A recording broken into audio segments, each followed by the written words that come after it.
Welcome dear students, this is Shahid sir. Dear students, in last chapters we discussed about the introduction of EMI, electromagnetic induction. We study about magnetic flux, the intensity of magnetic field. We study about the laws of Faraday's, we study about the Lenz's law. If you are new right now, I would like to recommend you guys to go through that very series of lectures so that it will be easy for you guys to make this topic understandable. In last time we study about the rotational EMF, the rotational electromotive force. So today the topic is about EMF across a rotational rod. तो dear students ये एक महत्वपूर्ण एक important topic है physics के अंदर, magnetism के अंदर. तो डियर स्टूडेंट्स इस पे कुछ न्यूमेरिकल क्वेश्चन भी आते हैं एग्जाम्स के अंदर, कॉम्पिटिटिव एग्जाम्स के अंदर या बोर्ड एग्जाम्स की बात करेंगे. तो आई होप कि आप ये जो वीडियो है, ये जो लेक्चर है आप अंत तक देखेंगे और जहां जहां आपको डिफिकल्टी लगेगी आप कमेंट करके मुझे बताएंगे कि यहाँ पे प्रॉब्लम है. तो dear students, so we are going to start. So हमने पिछले लेक्चर में क्या देखा था? हमने ये देखा था कि जो ईएमएफ प्रोड्यूस होता है एक रोटेशन से, जिसका नाम हमने दिया रोटेशनल ईएमएफ. तो वहां पे ईएमएफ प्रोड्यूस्ड होता है, राइट. तो when we are moving any conductor, उस पे हमने एरिया पे भी बात की थी और मैग्नेटिक फ्लक्स यानी किन चीजों पे डिपेंड करता है. एक तो स्ट्रेंथ ऑफ मैग्नेटिक फील्ड और दूसरा एरिया पे और तीसरा एंगल पे. ये सारी चीजें हम ऑलरेडी डिस्कस कर चुके हैं. तो आज हम बात करेंगे रोटेशनल रॉड के बारे में. एक रोटेशनल रॉड हम लेंगे डियर स्टूडेंट्स एक मैग्नेटिक फील्ड के अंदर. तो हम देखेंगे वहां किस प्रकार जो ईएमएफ है, किस टाइप का ईएमएफ जो है वो प्रोड्यूस होगा. तो चलिए स्टार्ट करते हैं. तो डियर स्टूडेंट्स मान के चलिए वी हैव मैग्नेटिक फील्ड. इस प्रकार हमारे पास जो मैग्नेटिक फील्ड है, हम एक रॉड को लेंगे, उस रॉड को हम घुमाएंगे. जब हम उस रॉड को रोटेट करेंगे तब हम देखेंगे कि हमारा रिजल्ट जो ईएमएफ का है वो किस टाइप का आएगा, किस प्रकार का आएगा. ओके, तो ये हमारा मैग्नेटिक फील्ड है. जब पॉजिटिव की साइन की बात करेंगे तो समझ लेना डियर स्टूडेंट, जो मैग्नेटिक फील्ड है, जो मैग्नेटिक फील्ड की डायरेक्शन जो है दैट इज इनवर्ड्स, वो अंदर की ओर है. ठीक है. तो लेंज लॉ में हमने ये फैराडे लॉज में हमने पढ़ा था कि एक इंड्यूस्ड करंट क्रिएट होती है from when there is a change in magnetic flux linked with a coil और ए कंडक्टर. और देन लेंज लॉ से हमने ये पता चला कि उस इंड्यूस्ड करंट की जो डायरेक्शन है उसकी कौन सी डायरेक्शन है, किस दिशा में जा रहा है. So that means Lenz defined there the direction of EMF and the direction of induced electric current. Okay, कब एंटी क्लॉकवाइज होगी और कब क्लॉकवाइज होगी. ओके, तो अब हम बात करेंगे ईएमएफ अक्रॉस रोटेशनल रॉड. तो मान के चलिए हमारे पास डियर स्टूडेंट्स एक रॉड है. एक रॉड को हम सेंटर से घुमाएंगे ऐसे. ये लेंथ जो रॉड की है वो दे चुकी है, that is L. This L indicates that it is the length of that very rod, it is the length of that very conductor. तो मान के चले इस जो ये रॉड है इसको हम चारों ओर घुमाएंगे. यहाँ पे ये जो पोजीशन है, ये वाला पॉइंट जो है दैट इज फिक्स्ड.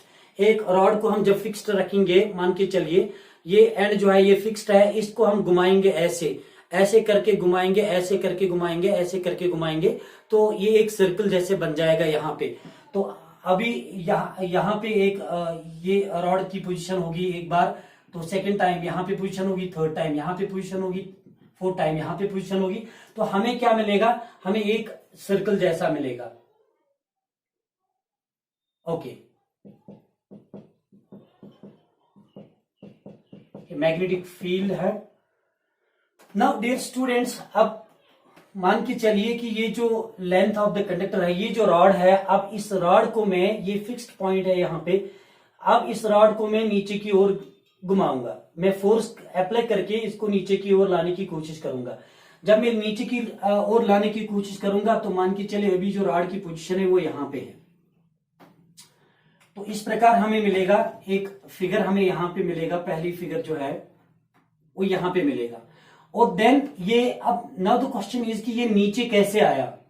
नीचे कैसे आया, जब हमने इस पे फोर्स अप्लाई किया, यहाँ पे जो फोर्स अप्लाई होगा वो क्रिएट करेगी वेलोसिटी, और वो वेलोसिटी नीचे की ओर होगा, राइट, क्योंकि इस रॉड को हमने नीचे की ओर लाया, तो वेलोसिटी जो है वो नीचे की ओर होगी, राइट। तो अब हम यहाँ पे देखेंगे कि ये जो ईएमएफ प्रोड्यूस होगा यहाँ पे इस रोटेशनल रॉड की वजह से वो कितना होगा और वो किस प्रकार का होगा, राइट। तो हम डियर स्टूडेंट्स, अब मैं इस पे थोड़ा थ्योरी लिखूंगा। ए रॉड ऑफ लेंथ एल, यहाँ पे मैं थ्योरी लिखने जा रहा हूं इसकी। तो डियर स्टूडेंट्स, हम यहाँ की ओर देख सकते हैं, A rod of length L is rotating with angular velocity. आप जानते हैं कि जो एंगुलर वेलोसिटी होगी यहाँ पे वो होगी एल अपॉन ओमेगा, राइट, क्योंकि जो सिंबल है एंगुलर वेलोसिटी की दैट इज दिस ओमेगा।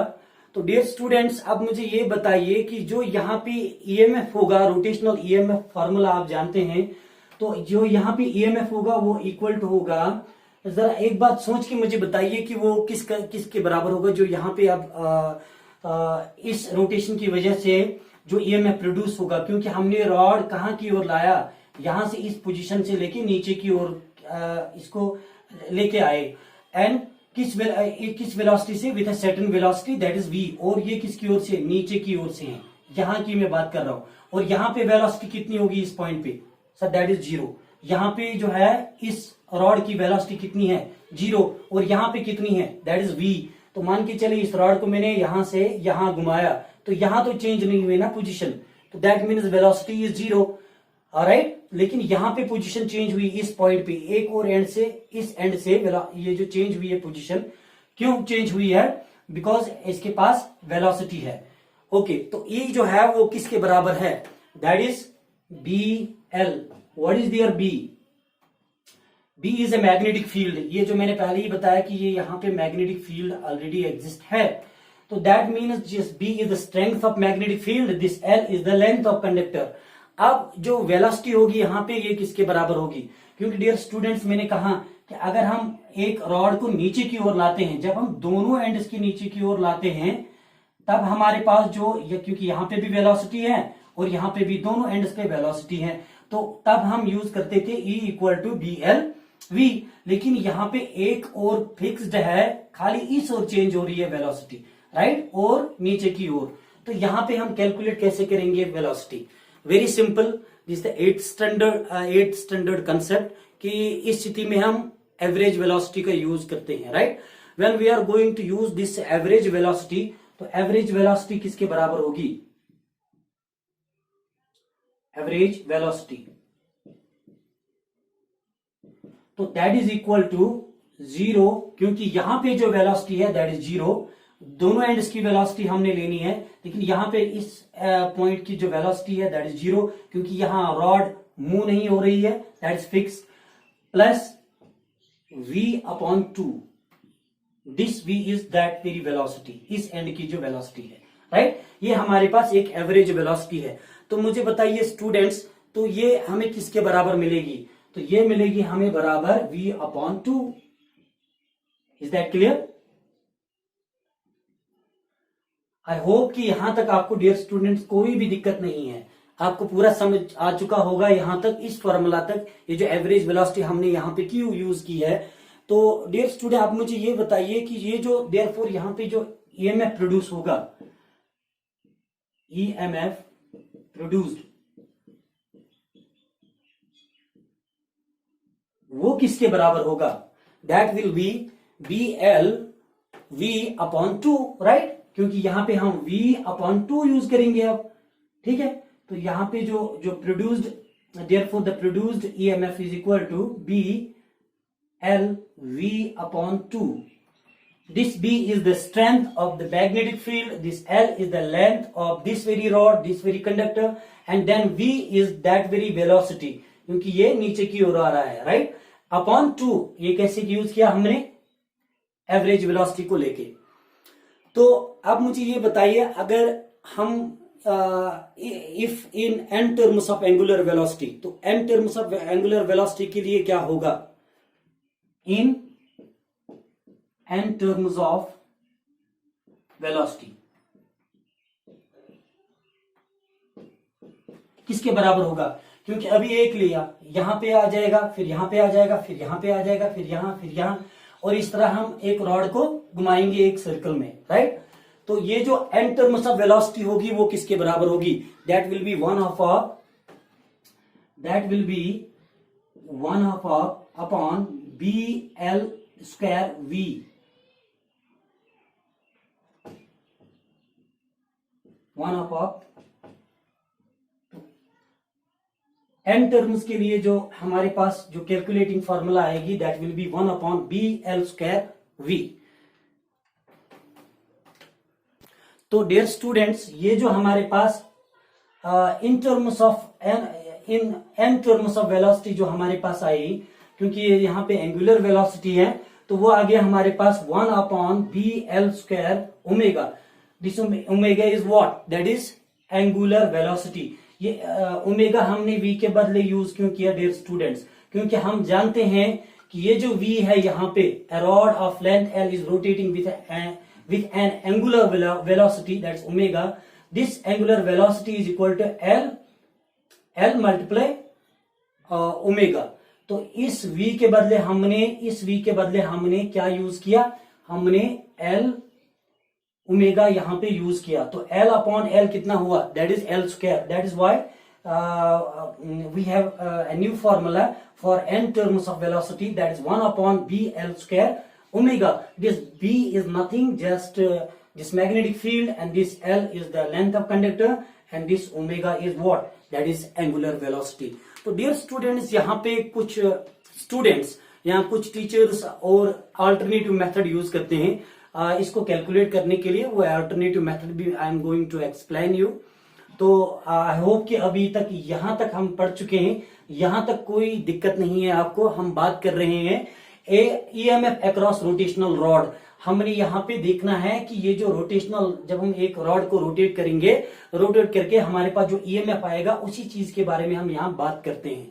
तो आप जानते हैं कि when EMF is produced then we can create induced current. When there is zero EMF, there is zero current.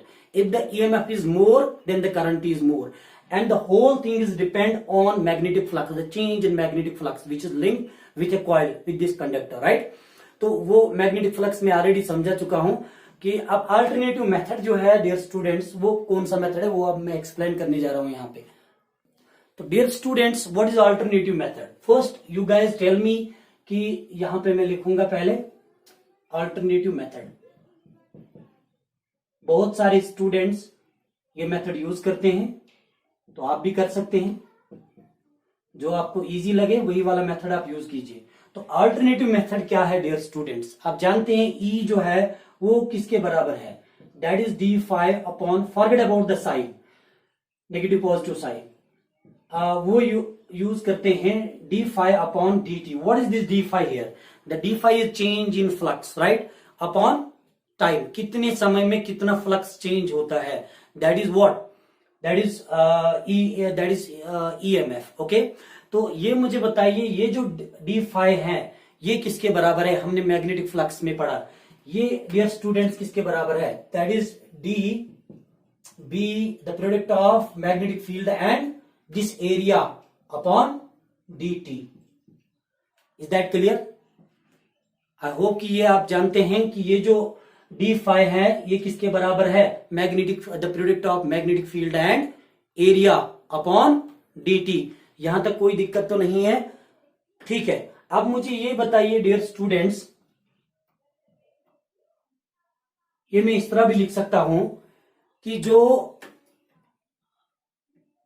मैं मैग्नेटिक फील्ड लिखूंगा ये एरिया किसके बराबर है, क्योंकि this is a circle, is forming a circle, so what is the calculating formula of area, everybody knows it, right, that is pi R square. ये R क्या है यहाँ पे sir, that is the length, क्योंकि radius of circle क्या है अभी, that is L. तो मैं आर के बदले क्या यूज करूंगा, मैं आर के बदले एल यूज करूंगा।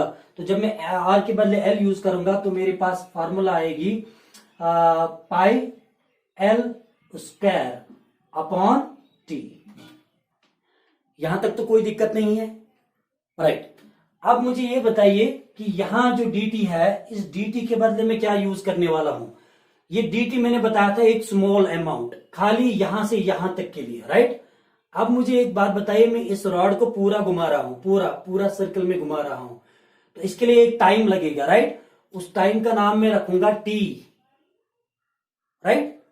तो जब मैं पूरे टाइम के लिए t लिख दूंगा, लेकिन ये t जो है ये किसके बराबर है एंगुलर वेलोसिटी में। तो पहले मुझे ये बताइए एंगुलर वेलोसिटी किसके बराबर है।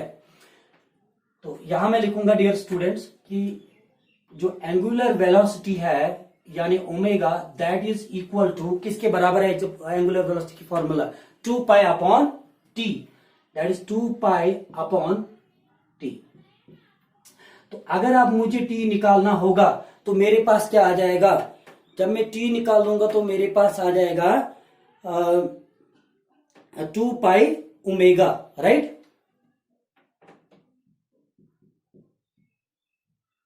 ओके, तो ये टी जो इसके बराबर है, क्या मैं इस टी के बदले 2 पाई अपॉन ओमेगा लिख सकता हूं। The answer is sir yes. अब मैं इसको यहां लिख दूंगा, it is equal to B pi L square upon, इसके बदले में लिखूंगा 2 pi upon omega. This omega is what, that is angular velocity.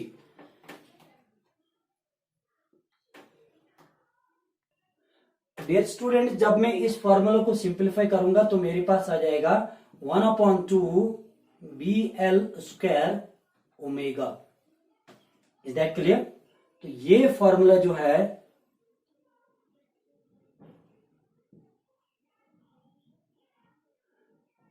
ये फॉर्मूला मेरे पास आई है फाइनल। ये अल्टरनेटिव मेथड है, this is alternative method to find out to calculate the EMF when there is a rotational rod, right. तो या तो वो ये वाला मेथड आप यूज कर सकते हैं या ये वाला मेथड यूज कर सकते हैं, जो इसमें से आपको अच्छा लगे, इट इज सेम, राइट। क्योंकि यहां पे भी हमें क्या मिला, दिस स्क्वायर एल स्क्वायर। तो यहां पे हमें क्या निकला, हमें निकला इफ एन टर्म्स के लिए वेलोसिटी जो है 1/bl स्क्वायर ओमेगा, और यहां पे भी क्या निकला हमें 1/2bl square omega. I hope that guys कि ये आपके लिए बहुत आसान है कि अगर जब भी आपको फाइंड आउट करना होगा ईएमएफ अक्रॉस रोटेशनल रॉड तो आप इजीली कर सकते हैं। मैंने अल्टरनेटिव मेथड भी आपको समझाया and then I explain this as well. So आप इसमें किसी भी फिजिकल क्वांटिटी में आप कोई कंफ्यूजन नहीं है आपको, आप जानते हैं बी क्या है, एल क्या है, ये ओमेगा क्या है, ये टी क्या है और ये स्मॉल डी टी क्या है। स्मॉल डी टी के लिए यहां तक, जब पूरा लेना है तो हम क्या लेते हैं टी, क्योंकि हम एंगुलर यूज करते हैं यहाँ पे एंगुलर वेलोसिटी। तो एंगुलर वेलोसिटी की किसके बराबर होती है 2 पाई अपॉन टी। ये टी हमने कैलकुलेट करना है, जब हम ये टी कैलकुलेट करेंगे तो हमारे पास आएगा 2 pi upon omega. So I hope guys that you have got it. Thank you very much. तो डियर स्टूडेंट्स, इस आधार पे, इस बेसिस पे हम एक न्यूमेरिकल क्वेश्चन सॉल्व करने जा रहे हैं, क्योंकि इस बेसिस पे कुछ न्यूमेरिकल क्वेश्चन आते रहते हैं, एग्जाम में पूछे जाते हैं, बड़े कंफ्यूजिंग क्वेश्चन पूछे जाते हैं। तो यहाँ पे मैं आसान भाषा में आपको समझाने की कोशिश करूंगा, तो I hope that you will understand. तो डियर स्टूडेंट्स, एक एग्जाम्पल में लेता हूं, एक क्वेश्चन में लेता हूं, आप मुझे उत्तर दे दीजिए। मान के चलिए हमारे पास एक रिम है,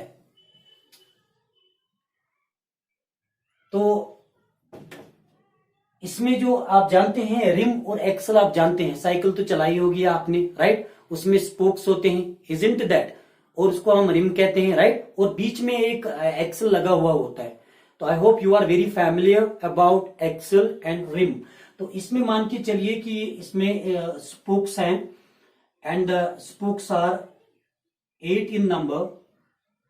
आप इसको काउंट कीजिए, 1 2 3 4 5 6 7 8, ओके। और मान के चलिए इसका जो ईएमएफ है, पोटेंशियल डिफरेंस अभी जो है, जो ई है दैट इज 2 मिली वोल्ट। ध्यान दीजिएगा, एक क्वेश्चन पूछ रहा हूं मैं आपसे। अब मुझे बताइए ये जो है यहां पे दैट इज एक्सल, राइट। आप ये स्पोक मत समझिए, एरो दिखा रहा हूं मैं, that is axle.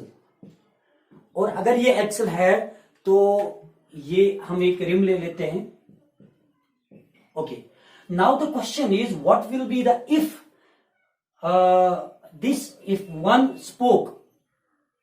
single spoke has E equal to 2 millivolt, तो इस रिम और एक्सल के बीच में इस रिम और एक्सल के बीच में कितना ईएमएफ होगा, कितना पोटेंशियल डिफरेंस होगा, that will be the question. आप वीडियो को पास करके मुझे बताइए कितना होगा। What will be the potential difference between rim and axle? What will be the potential difference between rim and axle? Video को पास करके मुझे बताइए कि आपका आंसर क्या निकला। तो डियर स्टूडेंट्स, आप मुझे ये बताइए। तो डियर स्टूडेंट्स, आई होप कि आपने आंसर फाइंड आउट किया होगा। तो ये मुझे बताइए कि जो अभी इस रिम के पास स्पोक्स है, राइट? तो there are 8 number of spokes. Okay, every spoke itself is a source of EMF. Every spoke is itself a source of EMF. आप जानते हैं कि सोर्स ऑफ EMF कहां पे होता है, राइट? अगर हम एक सेल लेंगे, सेल के अंदर EMF है, तभी तो करंट फ्लो होगी, राइट? जब EMF इंड्यूस्ड होगा तब जाके करंट फ्लो होगी, और जब करंट फ्लो होगी तब जाके मैग्नेटिक फील्ड प्रोड्यूस होगा। ओके, अब यहाँ पे ये मुझे बताइए, आपने मे बी कुछ स्टूडेंट्स ने ये कैलकुलेट किया होगा कि sir there are 8 spokes, 2 millivolt एक स्पोक है, तो 2 मल्टीप्लाई 8 इक्वल टू 16 मिलीवोल्ट है सर। ऐसा स्टूडेंट्स ने अभी फाइंड आउट किया होगा, कुछ स्टूडेंट्स ने फाइंड आउट किया होगा। तो ऐसा कुछ नहीं है यहाँ पे, आप जानते हैं। ये मुझे पहले बताइए, मान के चलिए अभी ये सेल है, आप मुझे ये बताइए क्या एक स्पोक एक सेल है, ये मान के चलिए आप मुझे ये बताइए कि जो सेल है क्या ये सीरीज में कनेक्टेड है या पैरेलल में। एक बेसिक सा कंसेप्ट आप फिजिक्स के अंदर जानते हैं कि when there are resistances connected in parallel और when there are capacitors connected in parallel, तो कौन सी चीज सेम रहती है? The answer is sir potential difference. बिल्कुल सही बात, पोटेंशियल डिफरेंस सेम रहता है। लेकिन यहां पे मुझे आप बताइए, अब मान के चलिए कि ये सेल्स हैं, हर एक स्पोक एक सेल है, क्या ये सीरीज में कनेक्टेड है या पैरेलल में? क्योंकि ये जानना जरूरी है, तब जाके इसका आंसर मिलेगा। तो कुछ लोग कहेंगे सर सीरीज में, राइट? लेकिन सीरीज में कनेक्टेड नहीं है, ये पैरेलल में कनेक्टेड है। आप मुझे एक बात बताइए, एक सेल इस यहां पे भी 2 मिलीवोल्ट लग रहा है, यहां पे भी across 2 ends, right?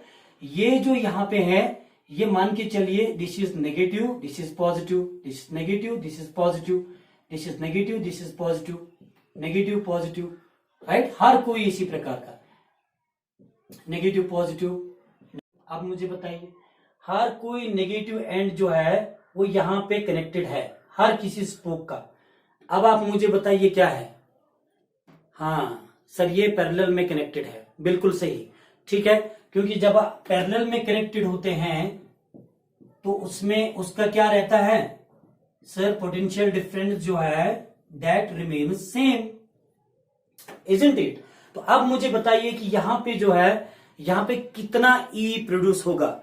Only 2 MV sir, जितना था पहले एक स्पोक का, हर इस पूरी रिम का जो the EMF, the potential difference between rim and axle, क्योंकि ये जो एक एंड में नेगेटिव साइड एक कनेक्टेड है, सब जगह पे हर किसी का कितना है? 2। तो that means the potential difference between rim and axle, that will be, it will produce EMF produce will be only 2 millivolt. Is that clear? Sir, why? Because this is connected in parallel, so the potential difference will remain same. चाहे कितने भी spokes हैं, अभी 8 हैं, 16 कर दें, 32 कर दें, 100 कर दें, 1000 कर दें, लाख कर दें, तो it will remain same, it will not change. So that means कि क्योंकि ये पैरेलल में कनेक्टेड है, मैंने अभी बताया whether the resistances are connected in parallel और the capacitors are connected in parallel, जो पोटेंशियल डिफरेंस है that remains same. I hope that you guys got it very nicely. Thank you very much. Okay, तो यहां आप लिख सकते हैं cells are connected in parallel